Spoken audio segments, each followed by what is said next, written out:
everybody here. Today we are going to talk about the transition from a downward facing dog to the wild thing. Now this is one of the very popular transitions in a vinyasa style practice. So I thought it will be worthwhile to spend a few moments just to explain what is happening. Technically speaking, this is from a forward fold transitioning into a back bend. Even though there are people who do a back bend who kind of press the chest down to the floor in a downward facing dog.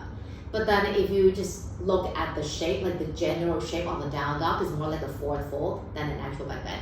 So that is why I would classify it from a forward fold into a back bend. Now the wild thing is actually very similar to wheel pose, except the shoulders are a lot less intense, okay? So when you attempt this transition, you would actually want to, warm up a little bit. So do cobra poses, bridge poses, just to feel the legs and also the chest. Of course, all those other back bend like lunges, bow, all those things would work as well. For this transition, there's actually a little bit of technique because I've seen a lot of people when they transition into a wild thing, instead of feeling that lift in the body or lightness in the body, they tend to just slump down. It looks more like a reverse tabletop than an actual wild thing with this beautiful arch in the back. So just thought it would be good to just share some of the tips. So hopefully when you do it again, you can also find that lightness.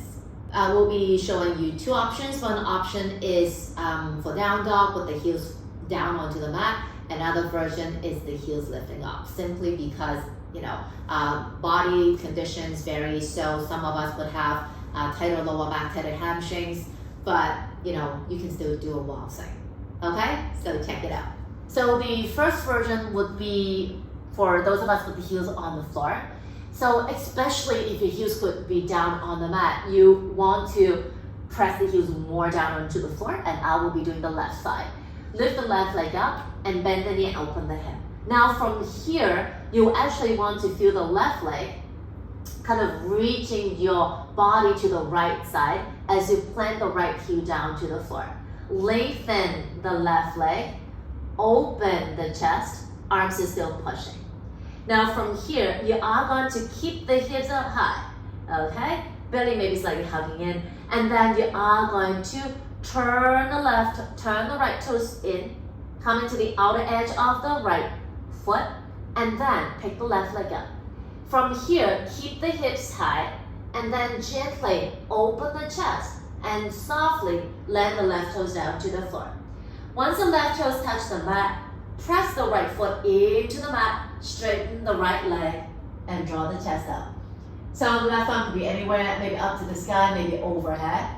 Now once you're in this shape, right arm push, right foot push, left toes push, so that the lift in the hips would go up, and also the back of the chest would rise up.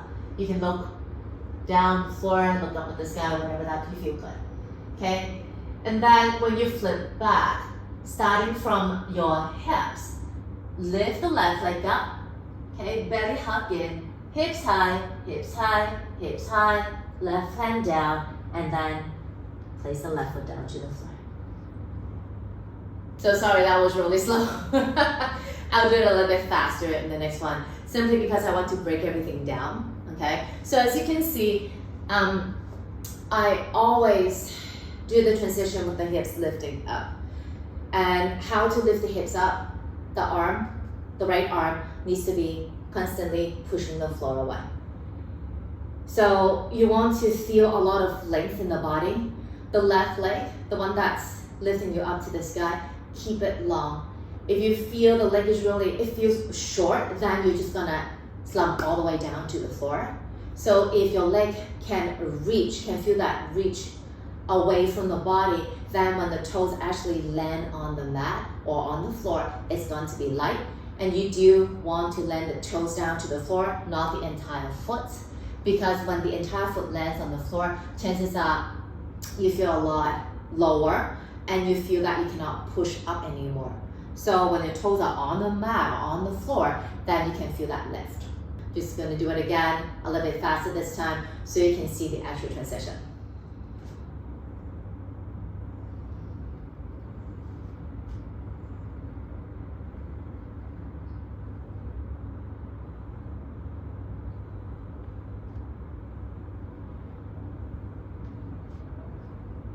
One very important element is because of the transition, you really need to firm up your core, the lower abs and the rib cage.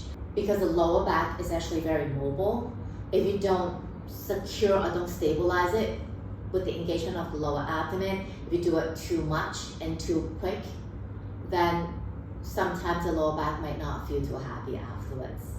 Okay, especially if you want to do it slow, you really need to feel the engagement in the front body just to support that lower body, or the back body rather, so you feel more stable and secure.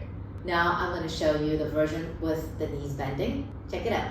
So this is for those of us whose heels are not yet able to touch the floor physically.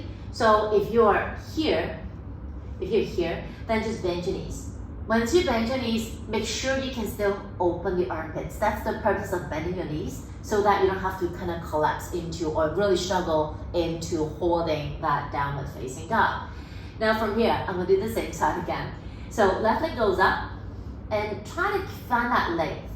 Okay, feeling the front pelvis opening to the left side of the rib, and then the right toes are still pushing, right arm still pushing. You are going to land a little bit lower, that's perfectly fine.